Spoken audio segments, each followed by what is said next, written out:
Hey guys, MoiDawg here, and today we're doing a quick recap of the official squad dev chat discussing Fallujah. The community manager Crispy sat down with the level design team to discuss the map and also things like breachable doors and full-blown interiors, optimization issues with fog, and they even hinted at secret areas that we'll have to find in the city as we play the map ourselves next month. Overall, this was a really informative stream, and throughout it, the devs were surprisingly open and honest about the work they've been doing. Gentlemen, can you shoot the watermelons? This is a very important question. Adam, do you want to take that? Yeah, you can. They will probably not explode, but they will bleed a little bit. So, you know, if you want some watermelon blood, then shoot the watermelons. We were so close to Game of the Year. So close. Yeah.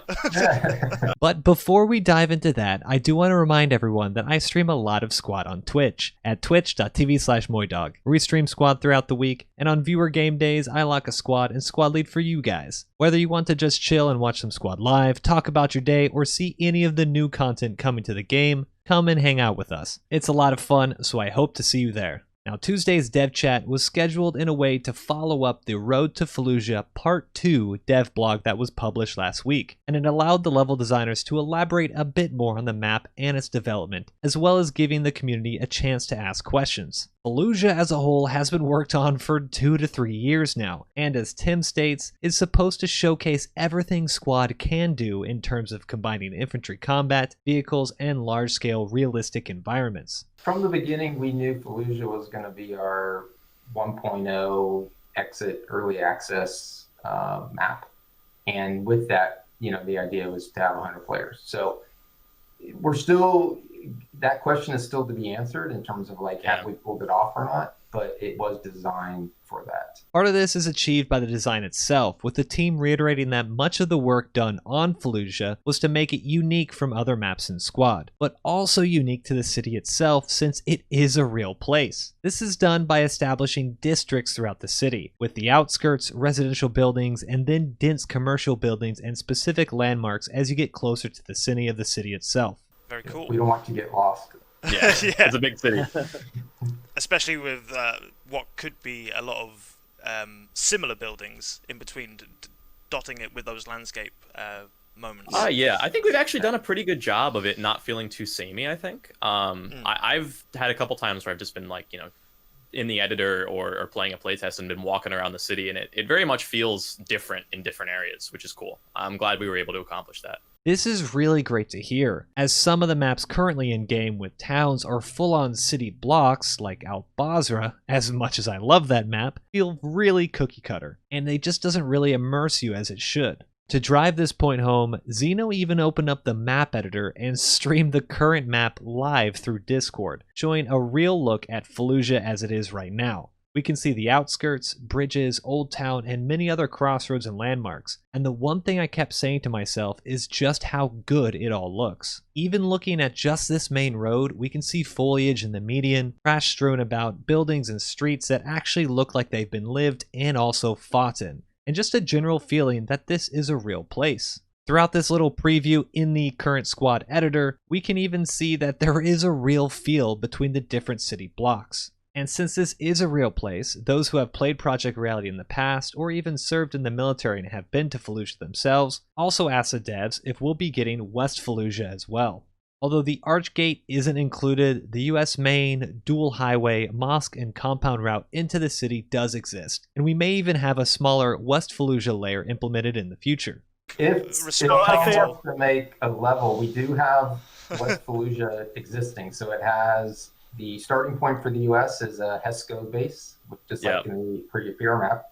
We don't have the arched gate. That was one thing that environment archers never got around to. We might get around to it later. I was sad about that. That was like my favorite place. The dual highway, we have the mosque, and then it ends with a, we call it a police station, but in PR it was a compound. So that route exists, and if Tom has the time, he can definitely put maybe a skirmish layer together for that.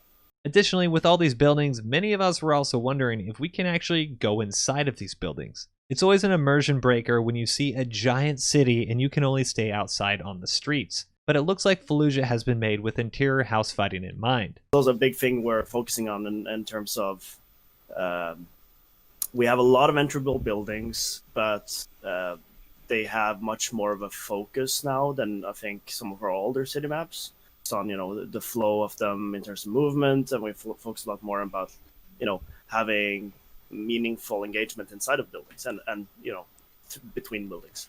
This is really great to hear, because as much fun as I have playing out Basra, the city center really is kind of boring. The buildings have zero interior design, just one giant concrete block after another. The devs also touched on the possibility of breaching doors, but it wouldn't be feasible to make every single one destructible due to the sheer number of them on the map. But there are enterable doors. We don't currently use a breaching system, though, as you guys know. Yep. Right now, I don't think it's planned, mostly because if I were to count the amount of doors in Fallujah, it would be close to 20,000 doors. And that's a lot of doors to place that are like, and unless we have some sort of automatic solution for it, which right now we don't, that would be a lot of door placing. Now, although a breacher class has been asked for quite a while now, I frankly don't really see it coming to Squad in its current implementation. With this many doors and the optimization where it is, I would much rather just have our combat engineer class, but we'll have to see where this one goes. In saying that, all of this looks and sounds great. The cityscapes feel real, there's fully designed interiors on buildings, and many different styles of assets are making certain parts of the map feel unique. But the biggest question on everyone's mind is how optimized it will be in a live game. It's no secret that Squad tends to run on the lower end when it comes to FPS due to the sheer number of objects that render on maps of these sizes, as confirmed by the team themselves. Well, what's the next highest object count on a map? I can't remember. I think it's like Nava with like 26,000. Yeah, and Fallujah, I believe, at its highest point had 55k. No, it was like more like 80. Really? Oh wow, yeah. It was very bad for a while. Now, I'm not going to show every part of this because the devs did spend quite a while talking to the specific techniques and coding they use to optimize the map, but they have been able to make it quite playable, and it all sounds very promising. But let's be real. Obviously, if you have like the minimum hardware requirements, you might struggle a little bit with Fallujah. We just want to be very straightforward with that. This has been a common pain for many players, seeing good performance on certain maps and extremely poor performance on others, with the usual suspects being maps like Scorpo, Manic 5, and Lashkar Valley. Still, it does sound like they've taken lessons learned from previous maps, and as well as having the engine upgrade earlier in the year, has made it so Fallujah will be much better than it has been in the past.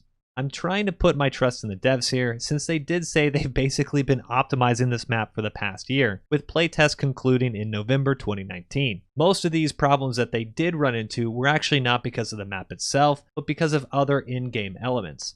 And this is probably a good time real quick to shout out to our audio guys, our special effects guys, our programmers, because some of the playtests that we had, performance issues were not actually map related. They were, smoke and dust and audio looping and things like that. And so it's been a real OWI effort. Now, even on my setup, which is an i9 9900K processor, an RTX 27 Super, and 32 gigs of RAM, I still find myself dipping into the 40s on certain maps seemingly out of nowhere. I'm not saying that OWI haven't done a good job on optimization, because, let's be honest, they really have, but let's just say I'm cautiously optimistic on how this can perform on max settings.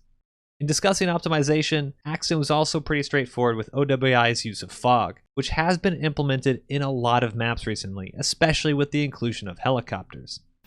I actually had a question. I saw a couple people asking it, and I wanted to address it. The fog. I know that people don't like the fog, but it is a necessary evil. And I want to say this so I can clip it and put it somewhere else later when people ask this question. But there are optimization issues with it. So fog hides things disappearing in the background for optimization. And there is a gameplay element to it as well, because some of the maps are designed in such a way where having infinite view distance would just mean that you could sit on top of a mountain somewhere with Bradley and tow everything. I agree that I think fog is a necessary evil, and although it's never fun to see fog, it's even worse to run around the map and be sniped from 2,000 meters away. Having to balance gameplay and performance on maps of this scale is never going to be easy, but I think OWI have done a pretty good job on most maps and layers in game. Now, back to Fallujah, although this team is not the same one that would be creating the actual gameplay layers and implementing vehicle balance, we did get a few insights on how games would actually look like during the live matches. And unfortunately, it appears we won't be getting helicopters on release. There's only so much we can do with a map this dense, and I would really, really like to see helicopters on it, but it's going to be one of those reality situations where it's the reality of what we can do. Although it's gonna be great to have ground vehicles and 100 players fighting in the streets of Fallujah, it's a huge bummer that we're not getting helicopters.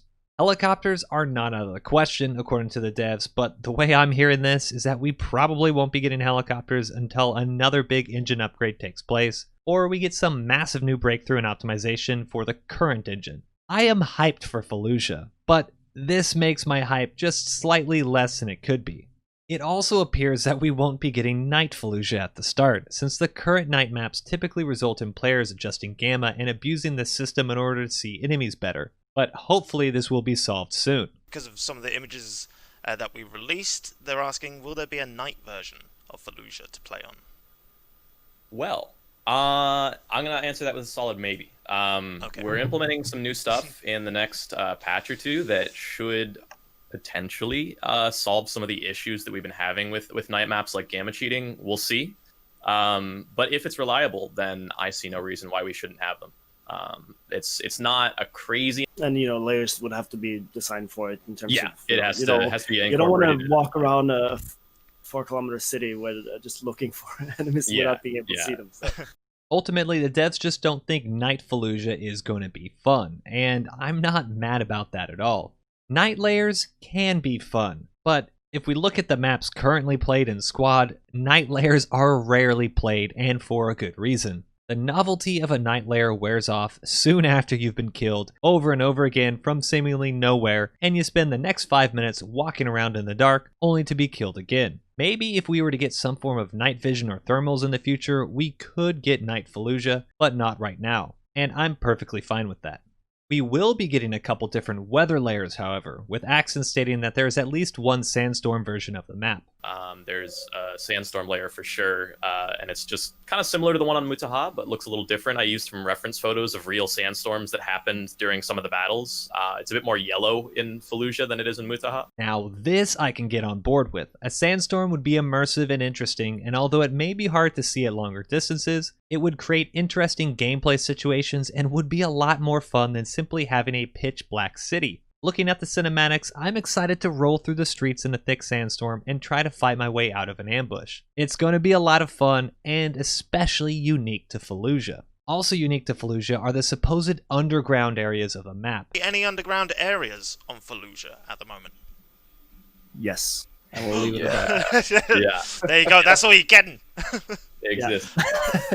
Yes, there is. You have to find them yourself. Now this could mean tunnel systems or sewers or maybe even something different, but it seems like there is some form of secret underground passageway network that we can enter and exit throughout the city. Now on stream and Discord, we spent some time trying to find the tunnel entrances, and the only one we can think we can kind of see is this open grate on the side of the road. It looks like it's just big enough to fit a person, and you may be able to vault up and jump down into it. The devs have stated that there'll be plenty of opportunities for hitting pass and parkouring around the map, so this definitely seems possible. And I don't know if this was a slip, but Axon also says that there are tunnels in the market area too. The whole thing, like, you could be up on the roof or you could be down in the market tunnels. I love that. I love that. Now, I didn't see anything obvious here, but there is definitely a hallway that could lead to a tunnel in this picture. Either way, I challenge you guys, go look at the following pictures and help us find these tunnels. I need to know where they're at. As a whole, I think this dev chat stream was really informative. The devs were pretty open and honest about what we should be looking forward to when it comes to Fallujah, but also on some of the challenges and shortfalls of the map too. But frankly, my biggest takeaway from this chat is just how amazing this map is really going to be. I couldn't get over the environment and just how it all looks so real, and knowing that there are areas made for vertical movement, hidden paths, and underground passageways, as well as points of interest that have been made for all sorts of different combat, like vehicle-specific outskirts and infantry-heavy alleys, just make me even more impatient. But what do you guys think? Is Fallujah looking like how you imagined it? Did the devs miss anything that you wanted to know before the map drops in September? Let me know in the comments below, and if you liked the video, give it a thumbs up and subscribe for more. But that's it for me. See you next time. Peace. You gonna drink the mustard? Oh my god.